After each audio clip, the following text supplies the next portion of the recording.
It is Saturday, April 5th, and President Trump's tariffs went into effect today at 12:01 a.m. this morning. He signed the order on the 2nd, but today, the 5th, is when these levies begin. And just how long will this continue? Well, Scott Bessent, the mastermind behind a lot of this, dropping a hint about that with Tucker Carlson yesterday. We're going to show you. Also, Gavin Newsom supporting the dumbest bill we've seen all year. If you have kids and live in California, this will impact you. This will affect you.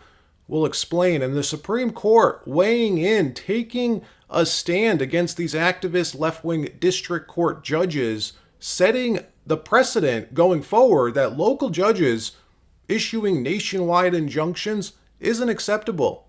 This is big, and more stories as well from around the country, including Cory Booker's epic fail last night. If you didn't see this, you're going to want to. But before we get started, thank you for liking and sharing these videos. It really helps out the channel. And consider subscribing so you don't miss these regular updates. So this morning, April 5th at 12:01 a.m., Trump's 10% baseline tariff on all imports into the United States has gone into effect, meaning it's in effect now. As I record this, the other higher reciprocal tariffs Trump ordered that range from 11 to 50% on all those other exporting countries, scheduled to begin on Wednesday, the 9th.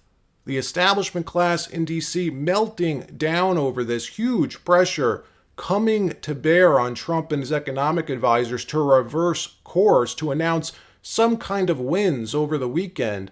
The Dow falling 2,200 points on Friday, falling 5.5%. The S&P 500 and the NASDAQ crashing almost 6%.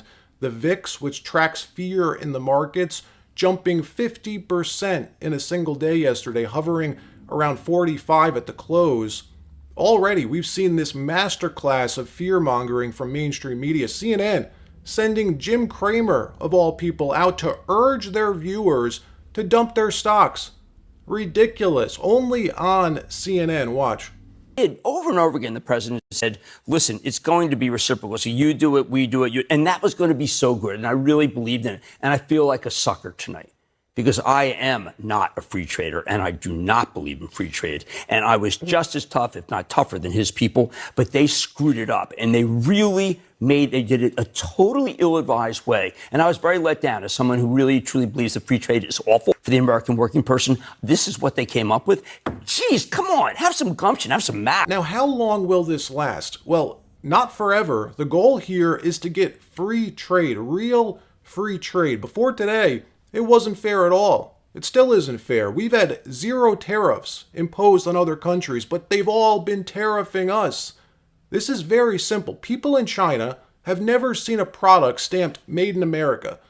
But here, Americans only see products stamped Made in China. That is changing today. Elon Musk saying last night in an interview, the goal here is that these 57 major exporting countries drop their tariffs to 0. Watch. I hope that the United States and Europe can establish a very close partnership. We obviously are, there's an alliance already, but I'm hopeful that there can be a very close relationship with America and Europe. And I'm hopeful, for example, with the tariffs, that at the end of the day, I hope it is agreed that both Europe and the United States should move, ideally, in my view, to a 0 tariff situation, effectively creating a free trade zone between Europe and North America. And that would be that's what I hope occurs.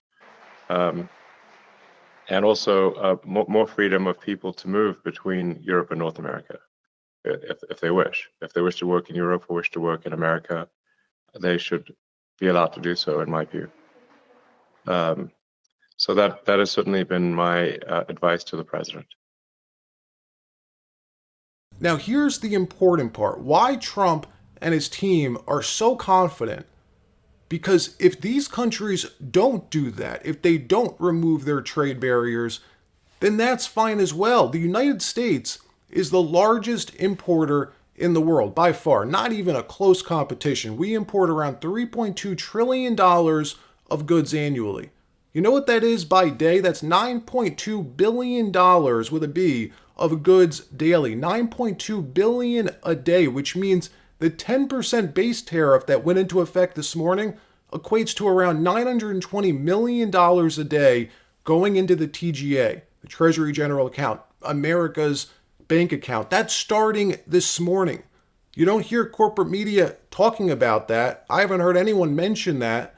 It's all just fear-mongering about how dumb of an idea this is. That's almost $1 billion a day Trump's now generating in new revenues for this country. And that's before any of the reciprocal tariffs are even rolled out.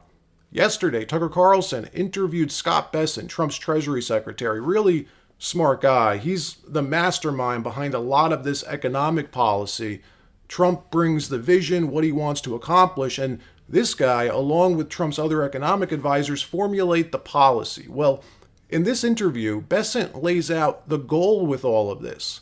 Not just returning America's manufacturing base, but to the finance class in this country, he says, to all the people who've seen their net worths explode due to all this government stimulus, that you've all done very well and you're going to be just fine. But the 99% who were left behind, all of them, everyone else in this country, it's your turn now. Watch.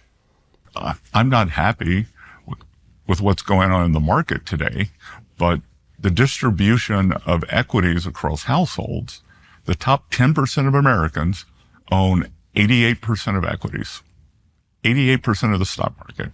The next 40% owns 12% of the stock market. The bottom 50 has debt.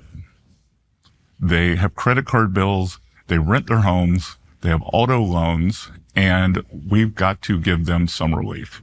That I was struck by the statistic from last year. That's the message right there. Just as a bystander, I'm like, wow, okay. All right. Or that, you know, I like the examples, and I was really struck by two different statistics last year. Summer of 2024, Americans took more European vacations than they had in history. Summer of 2024, more Americans were using food banks than they ever have in history. I went into two food banks near my hometown to ask, what's the story? And they said, you know, it really takes, for a lot of people, it's a loss of dignity to walk in a food bank. Of course. But they were seeing something, a new phenomenon, that it wasn't their traditional clientele. It wasn't people who'd lost their homes. It wasn't people out on the street. These were working families who could no longer, $100 at the grocery store, that basket of groceries every week, they were missing 5, 6, 7 things, and they were coming to the food bank to top up. So, that's not a great America. Record European vacation, record food banks. And, no reason we can't keep the record European vacations going, but we got to take care of these other people. And you know what? That they don't want handouts. The Democrats had this strategy called compensate the loser. So first of all, the name of that strategy, I don't think the bottom 50% of Americans are losers. I think the system hasn't worked for them. I think that they are winners. It's just a bad system. So we are going to fix the system. And look, they want good jobs. They want their kids to do better than they do. They want to own a home. They want to pay down their debt. That, this isn't hard.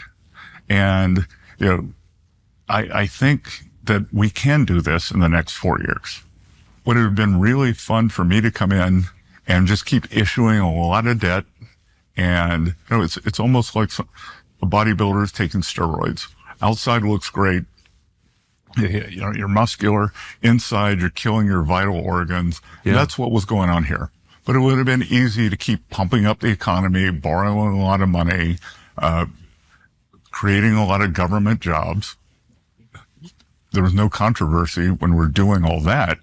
But you were going to end up in a calamity. If you go back and look, you look at the financial crisis in '07, '08, economy looked great right up until then. You go back and you look at the end of the dot-com bubble and then the whole credit problem with the fraud at WorldCom, Enron, some other companies. Economy looked great until it didn't. And I think one of the things that we won't get credit for, but that this administration will have done, is avoiding a financial calamity. What we're seeing here is a chance for everyone who's been left behind the chance to finally catch up. That's what this is. The greatest wealth transfer in American history happening now. We saw something similar during the pandemic, but go to the wealthiest amongst us, move from Main Street to Wall Street. This time happening in reverse. Already $6 trillion sucked out of the accounts, the bank accounts of the finance class last week, back to Main Street. That's what we're seeing. So all the people who've been left behind over the last 40 years, even over the last 4 years, who didn't get to participate, who couldn't participate in the inflation bubble, it's their time. In another story, Soros-funded Indivisible, the group, again, funded by George Soros, who's carrying out their largest Tesla takedown protest today. 1,300 paid protests happening today all across the United States. In all 50 states, huge money has gone to this. Democrat billionaires going all in today, hiring tens of thousands of protesters to try and portray this grassroots type picture of Americans fighting back against Trump's policies. Roll the tape. Feels like it, right? That said, may I suggest that you go to bed kind of early, hydrate, eat your Wheaties in the morning, maybe put off the Friday night cocktail to make it a Saturday night cocktail this week, if at all. I'm only saying that because tomorrow is going to be very busy. Saturday is going to be very busy. I said at the top of the show, there are more than 1,200 protests planned for tomorrow in all 50 states. I stand corrected. It is more than 1,300 protests planned in more than in all 50 states. It's expected to be the largest single day of protest since Donald Trump took office. And look, if you drive a Tesla, be safe out there, especially today. The establishment class is feeling the pressure. They're being backed into a corner with these tariffs and with Doge. Now they're losing their money, and we're seeing them lashing out. They're taking their anger out on innocent Tesla drivers. So be safe. In another story, yesterday, the Supreme Court shutting down another activist judge. The Supreme Court overruling this district court judge in Boston, allowing Trump to cut $250 million in DEI training for teachers. In a 5-4 decision, the Supreme Court siding with the Trump administration's emergency request to stay the court order by federal district judge Myong-Won, who ordered the Trump administration to immediately restore the pre-existing status quo prior to the termination. Who do these judges think they are? Federal district judge of Massachusetts thinking they can overrule the president of the United States. It's ludicrous. The Supreme Court agreeing, ruling Judge Wan lacked authority to order the Trump administration to restore funding, a ruling which will likely narrow the ability of these activist district courts to interfere and issue nationwide injunctions against the president. You could see the Honorable Myong-Won here. His resume, by the way, full of DEI activism. He served on the board of multiple groups who were actively suing the president. Good riddance. In another story, Gavin Newsom deciding to support and endorse one of the dumbest bills out of his uber left-wing legislature. And look, that's saying something for California. For this to be the dumbest bill yet, my opinion, the Democratic supermajority in the state is voting on a law that will require kids 16 and under to sit in the back seat. Yes, you heard that right. If you're 13 or under, the front seat completely off limits. 10-year-olds will require a booster seat, and parents who have a child that's between 13 to 16, who's on the shorter side, hasn't had their growth spurt yet, their child will also not be permitted to ride in the passenger seat. Only the back seats for short 16-year-olds. And Newsom, it appears, is endorsing it. You can't make this up. Watch. You know, we love our rules. A new law could mean that you'd stay in that car seat for a lot longer and maybe have to ride in the back until you get your license. Assembly Bill 435 is making its way through the State House. It would force teenagers up to 16 years old to ride in the back seat of a car if they are not tall enough. Now, I don't actually know what tall enough is. It's based on like some metrics. They came out with a very easy to understand, of course not, metric of system to test if your kid is tall enough. Okay. All kids under 10, though, would have to use a booster seat, and anybody under 13 would have to sit in the back. Can you imagine a 10-year-old on a booster seat? That's not going to happen. That's wild. Now, the violation, at least the first one, you'd get a $20 fine. Then the next one would be $50 and so on. State Democrats on the Transportation Committee have advanced the measure, though the rep from Stockton, Rhodesia Ransom, had some concerns, saying she has a, quote, 23-year-old height-challenged child whose legs often don't go over the chairs. Critics, of course, worry this will be hard to enforce. I feel bad for Gavin Newsom. You know he thinks these crazy ideas are just that crazy, but he's too scared to lead his party, too scared to step out of line. Let me know what you think about this in the comments. In another story, Democrat Senator Cory Booker, former presidential hopeful, spent 24 hours grandstanding on the Senate floor this week, giving the longest speech in the Senate's history, going on and on about how the truth matters, about how his party needs to be blatantly honest with the American people going forward to show a contrast, he says, between the Trump administration and Democrats. Because Trump's a liar, he says. Really, 24 hours of TDS syndrome on full display. Well, Stephen A. Smith invited Booker on his show yesterday and asked him a simple question. Why are Dems continuing to cover up Biden's declining mental state? He's out of the office now. He's out of office now. Why are some Dems still trying to run cover? Just be honest, Cory. Why? Watch how honest and truthful Cory Booker was when responding to this. Roll the tape. You brought up Joe Biden, and you talked about what legislation he obviously signed off on.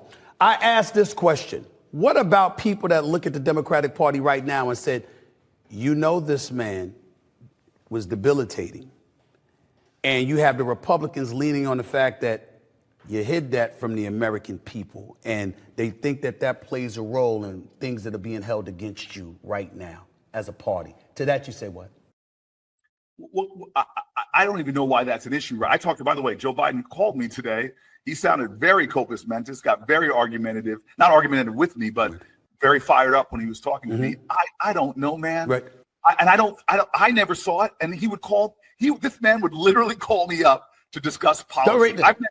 I've met no president like him. The reason why. What about the blatant honesty you talked about for 24 hours? What a joke. All right, that wraps up this episode. Like, subscribe. We'll see you next time.